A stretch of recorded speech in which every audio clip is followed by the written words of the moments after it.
So let me just start first of all by apologizing to Margot Bridge, Roy Keane, Gary Neville, Paul Scholes, and the likes who have been criticizing INEOS and the hierarchies for how they've been going about their business, mostly in the transfer window. I mean, for some reason, I thought they've been doing it one too many, but I am actually seeing a lot of sense in what they've been saying in the past, and it makes a lot of sense to me right now. Because I don't understand why you would set up a camera, um, you would call a journalist, and you tell the journalist, and you're telling the world that you won't do a business except the player shows an interest or tells the club that they really want to come to the club. No, that is not how it works. Mostly this goes to Omar Berrada and Jason Wilcox. This is not how it works in Manchester United.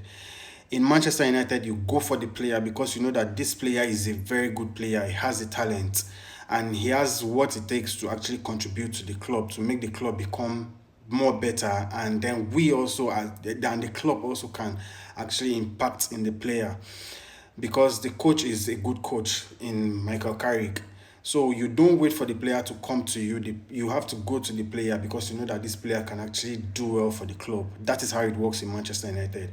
So this is not Man City. This is not that other club in France, Nice. No, if your IQ is down here, you have to raise the bar high, because when it comes to Manchester United, we do big things. The Manchester United does big things, not small. Not we don't act small, we act big.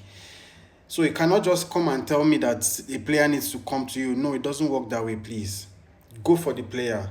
I mean, the likes of Sir Alex Ferguson and David Gill did not succeed this way. They had to go for the players because they actually saw that these players have the talent, they have the skills, they have what it takes to actually make the team better. So they went for the players, and that is how they managed to put a good team that won and brought this club to where it is right now. So you cannot give me these flimsy excuses and you think I'll just take it. No, it doesn't work that way. It doesn't. So please go for the players that we need to go for. I mean, signing you before now, you actually knew that Casemiro was going to leave the club. When you decided that you will not activate that 1 year extra year in his contract, you knew that you were not going to do it. So you should have been prepared by this time.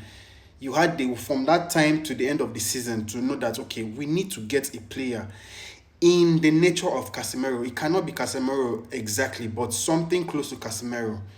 That is the first step you should have done. You should have done before thinking about any other thing, because there's a huge gap now. Because Casemiro has left, there's a huge gap now, and that gap has not been covered. It has not been closed yet. So you had all the time to make that plan and to sign that player. You did not do it. You also had 1 year extra in after the World Cup to make that to okay. Let's look for a player within the national teams. Let's see what we can actually come up with. But you did not make that plan. You let the World Cup has passed, and we are almost a week to go or 2 weeks to go to the end of the transfer window. You've not made a concrete signing that at least can stand in the place of Casemiro.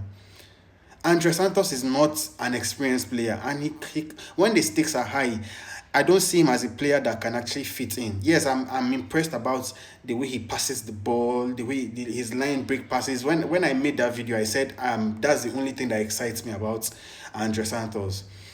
But I still had questions, I still had doubts. So that signing is not enough. We still need something very tangible. And so coming and telling us that you need to wait for it. No, no, no, no, no. You don't wait for it. You have to go for the players. So please, Manchester United needs to do better, because this is not okay. I mean, let's look at other clubs. Other clubs have done so well. Tottenham, who were actually going for relegation 2 times in a row. They've done so much. They've done a good business for themselves, signing good players. So are you saying Tottenham is bigger than Manchester United? No, they are not. PSG, sorry, who has won the Champions League back to back, they've signed more players. I mean, what are we talking about? And this is Manchester United. We are going into the Champions League after we've been away for 2 to 3 seasons, and you're now taking your time. You're being so lazy about it. What is your data analyst guy doing? Why is he not coming up with, why you guys not coming up with the players that we need? This is so poor. This is so poor from Omar Berrada. This is so poor from Jason Wilcox. And I'm not even having it because it's so bad. We are going into the season with so many uncertainties. It's not the Manchester United we usually know. It's so bad, and I'm not even having it at all. So Manchester United can do better right now like this. They can do better. Please.